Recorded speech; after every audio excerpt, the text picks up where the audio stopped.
علی بھائی قرآنی آیات کی خطاطی کر سکتے ہیں؟ جو ہم اس کو سٹائلش انداز میں لکھتے ہیں وہ جائز ہے؟ بالکل. دیکھیں یہ بھی ایک فن ہے. بعض لوگ جو ہے نا، کسی زمانے میں جب ہم چھوٹے تھے میں بھی اس کو بڑا عجیب سمجھتا تھا کہ یار یہ اتنے رنگوں کا قرآن لکھ دیتے ہیں. لیکن یہ بھی یار ایک فیلڈ ہے نا، ہر فیلڈ میں انسان نے ترقی کی ہے. قرآن کو اچھے طریقے سے بیان کرنا، اس کی تعلیمات کو جو ہم کوشش کرتے ہیں، یہ علیحدہ سے فن ہے. قرآن کی اچھے طریقے سے قرات کرنا، یہ الگ سے ایک فن ہے. قرآن کو اچھے طریقے سے لکھنا کہ لوگ اٹریکٹ ہوں اس کی طرف، یہ بھی ایک فن ہے. ایک فن سے دوسرے فن کی نفی نہیں ہوتی. لیکن یہ میں بات مانوں گا کہ محفل قرات یا خطاطی کرنے سے قرآن کا کوئی حق نہیں ادا ہونا جب تک آپ نے قرآن پہ عمل نہیں کرنا. لیکن کوئی کہ جی چونکہ قرآن پہ عمل ہی نہیں لوگ کرتے تو خطاطی کرنے کا کیا فائدہ، وہ الگ سے ایک موڈ ہے، اس کو آپ اس کو اسی طریقے سے رہنے دیں. ایک فن ہے، یہ بھی ایک اچھی چیز. آپ دیکھیں تاج کمپنی کا قرآن پاکستان بننے سے پہلے اس خطاط نے لکھا ہے. آج بھی اس کے ساتھ کا وہ 16 لائنوں والا قرآن کوئی نہیں لکھ سکا. جو حفاظ کو پڑھایا جاتا ہے نا، وہ کہتے ہیں نا وہ 16 سطری قرآن، ٹھیک ہے نا، وہ کمال اس بندے نے لکھ دیا ہے. کیا اس کی رائٹنگ ہے، وہ ابھی تک وہی چھاپے چل رہے ہیں. یا پھر اب کچھ عرصہ پہلے، 8 سے 30 سال پہلے، جو عثمان طٰہٰ رائٹر ہے شام کا، دمشق کا، جس کو سعودیہ والوں نے ہائر کیا، فہد انٹرنیشنل جو پرنٹنگ پریس ہے اس کے لیے، جس میں یہ قرآن لکھا گیا، یہ بلو بینڈنگ والا قرآن، یہ 15 لائنوں والا ہے. اس کے ہر صفحے کے اوپر آیت مکمل ہوتی ہے. اتنے زبردست انداز میں اس نے خطاطی کی ہے کہ وہ ہر صفحے کے اوپر جا کے آیت مکمل ہوتی ہے. کوئی صفحہ بھی آیت مکمل ہونے سے کے بغیر نہیں ہے. تو یہ ایک بندے کا کمال ہے نا. کتنی دفعہ اس نے ہٹ اینڈ ٹرائل کیا ہوگا، کئی صفحوں میں آیت آدھی آگے چلی جاتی ہوگی، پیچھے اس نے اس کو جیسے. اور رائٹنگ بھی بہت خوبصورت ہے، بالکل وہ جسے وہ کہتے ہیں نا ہم، یہ خط نسخ جو ہمارے علاقے کے اندر یہ خط چلتا ہے، اس کے اندر لکھا ہوا ہے.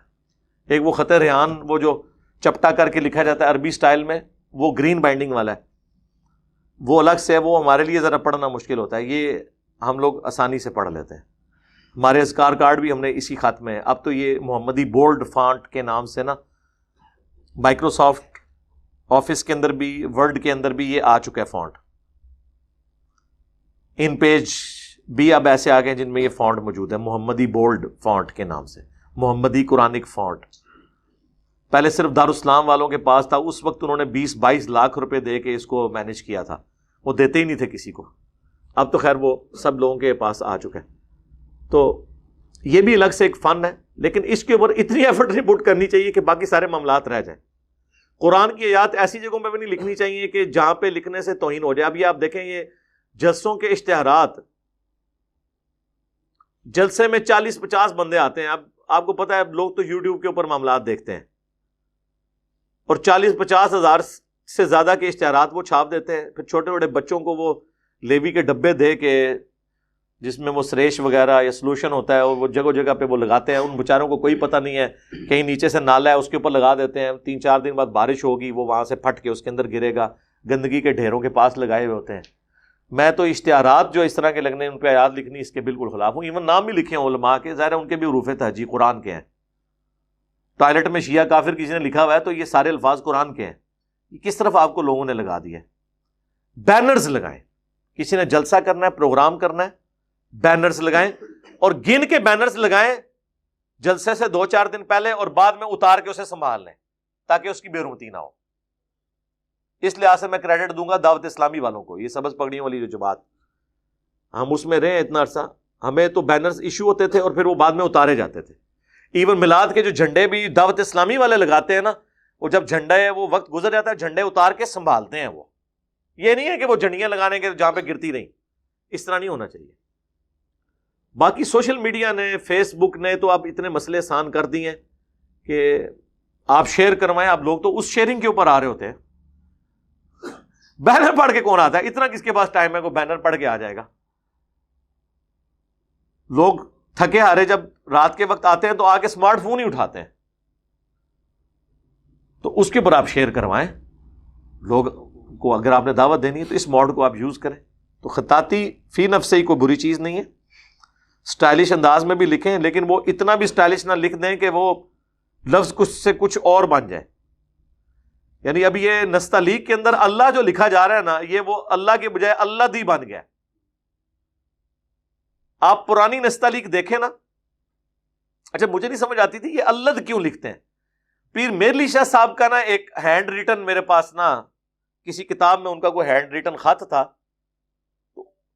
اس میں وہ اردو میں لکھا ہوا تھا, انہوں نے اپنے پین کے ساتھ نا, تو وہ پرنٹ کیا گولڈا شی والوں نے. وہ میں نے جب خط پڑھا نا, بڑی پیاری ہینڈ رائٹنگ ان کی, وہ اردو میں جو اللہ لکھا ہوا تھا نا, تو وہ اللہ کے اینڈ پہ جا کے جو ہے تھی نا, جس طرح لکھا جاتا ہے عربی میں اللہ, تو وہ ہے انہوں نے نستعلیق میں چونکہ لکھا ہوا تھا, وہ ہے اینڈ سے نا یوں کر کے موڑ کے نا دال کی شکل میں تھی. وہ پھر بھی ٹھیک تھی, کیونکہ وہ لام کے اوپر والے حصے سے ایسے نیچے آتی تھی.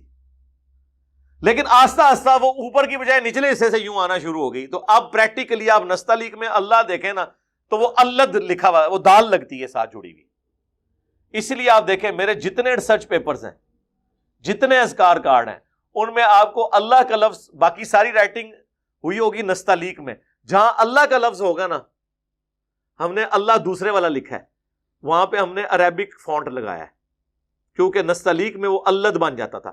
لیکن میں یہ نہیں کہتا کہ یہ یعنی کوئی حرام کام ہو گیا ہے. اگر اب یہ چیز مستعمل ہو گئی ہے اور لوگ اس کو اللہ ہی پڑھتے ہیں, تو پھر وہ اللہ بھی بے شک لکھا رہے, کوئی حرج نہیں ہے. لیکن یہ جو تغیر آیا ہے وقت کے ساتھ زبان کے اندر, تو اس کے ساتھ پھر یہ چیزیں بھی جڑی ہوئی ہیں. تو اس طرح کی بھی عجیب و غریب خطاطی نہیں ہونی چاہیے. نبی الاسلام نے جو خطاطی کروائی ہے, آپ ذرا اس میں ادب کا پہلو دیکھیں کیا ہے. یہ مور نبوت لگی ہوئی ہے نا, محمد رسول اللہ لکھا ہے. ویسے محمد پہلے آتا ہے, اس کے بعد رسول اور پھر اللہ, یہی ہے نا. اور جب جو چیز پہلے آتی ہے اس کو اوپر لکھا جاتا ہے. اگر آپ نے یوں خطاطی کرنی ہے نا, سب سے پہلے وہ چیز لکھی جاتی ہے جو پہلے آتی ہے. لیکن نبی الاسلام نے یہ خود مور نبوت اپنی بنوائی تھی. بخاری مسلم میں آتا ہے, جب صحابہ نے کہا کہ یا رسول اللہ آپ غیر مسلم جو حکمرانوں کو خطوط لکھ رہے ہیں, تو وہ خط کو اوتھینٹک اس وقت مانتے ہیں جب کہ لکھنے والے کی مور لگی ہو. تو نبی الاسلام نے پھر ایک انگوٹھی کے اوپر مور بنوائی, جس پہ آپ نے محمد رسول اللہ لکھوایا, اور وہ پھر مور لگائی جاتی تھی ان خطوں کے اوپر جو آپ روانہ کرتے تھے. تو آپ نے دیکھیں اس میں پروٹوکول کیسا خیال رکھا اللہ کے نام کا, کہ عام جو روٹین تھے اس سے ہٹ کے یہ مور بنائی. اگر عام روٹین سے دیکھا جاتا محمد اوپر ہوتا, رسول نیچے, اور اللہ سب سے نیچے ہوتا, کیونکہ محمد رسول اللہ ہے نا. لیکن حضور علیہ السلام نے محمد سب سے نیچے رکھا, اس کے اوپر رسول اور پھر اللہ رکھا, تاکہ اللہ کا نام اوپر رہے. یہ پروٹوکول کی بات ہے. اس لیے آپ کو ان چیزوں کا بھی خیال رکھنے کی بھی ضرورت ہے خطاطی کرتے ہوئے. مسجد نبوی شریف میں جو چھتریوں والی سائڈ ہے نا, وہاں پہ آپ جا کے دیکھیں خلفائے راشدین کے اور اہل بیت کے 12 اماموں کے نام ابھی بھی لکھے ہوئے ہیں, اور وہ بھی اسی طریقے سے انہوں نے پروٹوکول کے ساتھ لکھے ہوئے ہیں, کہ انہوں نے اس کو بیلنس کیا ہے.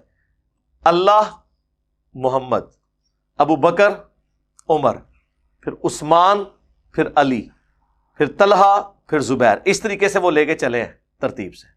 پھر اس کے بعد امام سجاد, امام محمد باقر, امام جعفر, موسیٰ کاظم, امام علی رضا, ان کے نام ہی لکھے ہوئے ہیں ایک ترتیب کے ساتھ انہوں نے لکھے. ویسے اس میں بعض اوقات اہل حدیث جو ہے نا جی, ان کو بڑا ایک کسی زمانے میں وہ انہوں نے اشتہار بھی سعودیہ سے چھاپے کہ جی آپ یہ جو مسجد میں اللہ اور محمد لکھتے ہیں نا, تو یہ بھی گستاخی ہے. دائیں طرف اللہ لکھنا اور محمد لیفٹ کی سائڈ پہ, وہ کہتے ہیں یہ برابر نہیں لکھنا چاہیے, یہ تو پھر آپ برابر کر رہے ہیں. یار اگر اس طرح کریں گے تو قرآن میں تو سارا اسی طریقے سے لکھا ہوا ہے, محمد رسول اللہ والذین معہ. ٹھیک ہے, جب سیدھی رائٹنگ کی جاتی ہے اس میں پھر بیلنس میں ہی لکھنا ہوتا ہے. یہ تو ایک اسپیسیفک نبی الاسلام کی مور نبوت تھی, تو اس کی وجہ سے وہ آپ نے اس طرح اس کو بنایا. تو اس کو بھی آپ نہ وہ اس طرح کی بھی گستاخی نہ شمار کر لیں. کل کو آپ کہیں گے جی کلمے کے اندر جو ہے نا وہ کلمہ بھی جو ہے نا لا الہ الا اللہ اوپر لکھا جائے محمد رسول اللہ, اس طرح کا ایک توحید کا اعزاز بھی نہیں ہونا چاہیے. ظاہر ہے کہ محمد رسول اللہ جب ہم کہہ دیتے ہیں تو محمد کو اللہ کا بندہ مانتے ہیں صلی اللہ علیہ وسلم, اللہ کے برابر تو نہیں مانتے, اللہ کا پیغمبر مانتے ہیں. یہ مور نبوت سیدنا ابو بکر کے پاس بھی تھی, یہی والی حضور کی مور محمد رسول اللہ. پھر حضرت عمر کے پاس بھی، حضرت عثمان کے بھی 6 سال تک تو ان کے پاس رہی. بخاری میں آتا ہے وہ ایک دن ایک کنویں کی منڈیر پہ بیٹھے ہوئے تھے تو گپ شپ کرتے ہوئے، جس طرح یہاں پہ بھی آپ نے دیکھا بعض لوگوں نے وہ اسمارٹ فون اٹھائے ہوتے ہیں تو وہ بے دھیانی میں فون ہاتھ سے گر جائے تو ٹوٹ جاتا ہے. تو سیدنا عثمان نے نا وہ انگوٹھی کے ساتھ یوں یوں کر رہے تھے یا یوں اچھالی یا بل وہ ایسے کر رہے، ان کے ہاتھ سے چھوٹ گئی. تو وہ چونکہ کنویں کی منڈیر پہ بیٹھے تھے، صحیح بخاری میں آتا ہے کہ وہ جا کے کنویں کے اندر گری. حضرت عثمان نے اس کنویں کا پورا پانی خالی کروا دیا. پہلے کتنا 3-4 فٹ پانی ہوتا ہے نا، پھر آہستہ آہستہ رس کے وہ سیم کا پانی اوپر آتا ہے نا، پورے کنویں کی صفائی کرائی. وہ انگوٹھی سر پھر نہیں ملی، آج تک نہیں ملی. سعودی حکومت نے بھی بہت بڑا پروجیکٹ پچھلے دنوں کچھ عرصہ سال پہلے لانچ کیا اور کہ وہ انگوٹھی تلاش کریں. وہ سر انگوٹھی نہیں ملنی، وہ انگوٹھی اللہ نے واپس لے لی ہے. وہ انگوٹھی بس وہ جب انگوٹھی گھومی ہے نا، اس کے بعد سیدنا عثمان کی خلافت کا بھی ڈاؤن فال پھر شروع ہو گیا اور وہ فتنے شروع ہو گئے. حضور کے تبرکات کی برکت بھی تھی نا جی، اس میں تو کوئی شک نہیں ہے. تو انگوٹھی چلی. صحیح مسلم میں حدیث ہے کہ میرا وجود میرے صحابہ کے لیے حفاظت کا باعث ہے. جب میں نہیں رہوں گا تو میرے صحابہ پہ وہ فتنے ٹوٹ پڑیں گے جو اللہ نے ان کی لیے تقدیر میں لکھے ہیں، اور جب میرے صحابہ دنیا سے اٹھ جائیں گے تو میری امت میں وہ فتنے ٹوٹ پڑیں گے جو ان کی قسمت میں لکھے ہوئے ہیں.